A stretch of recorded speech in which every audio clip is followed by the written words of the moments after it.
Body of Thadou leader Nehkam Jomhao has been recovered from a river in Assam's Karbi Anglong district 5 days after he was allegedly abducted and killed by Kuki militants.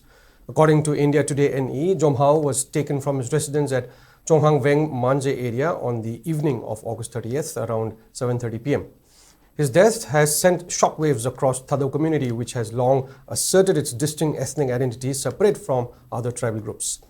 The Kuki Revolutionary Army KRA Assam, a group under ceasefire agreement, condemned the killing in a statement on September 4th, calling it a heinous crime.